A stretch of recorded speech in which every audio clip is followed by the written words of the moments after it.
ఇంటికాడ ఉన్నది graph video తీస్తున్నా కదలచ్చు మెదలచ్చు విషయం విడుదలుగా మొక్కు దండం పెట్టు బోలో గణేష్ మహారాజ్కి ఎంత మంచిది ఎట్నాక షెడ్ వేసి ఇట్లా పట్టలేదు యాక్చువల్లీ అది చిన్న అయింది కదా ఒకరోజు ఇలా గణపతి రేపు పెడుతున్నా మనం ఇది కూలింది మాది బాగా కష్టమైంది మొత్తం మట్టేనా మట్టితో చేసిందేనా స్టాండ్ తీసుగా మొత్తానికి వీల్స్ పెట్టి అయిపోయారు క్రెయిన్ పెడితే ఇది మంచిగా క్రెయిన్ పెట్టి చక్కగా లాగకపోతే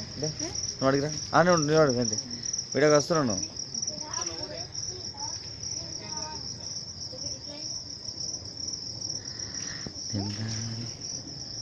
ఓకే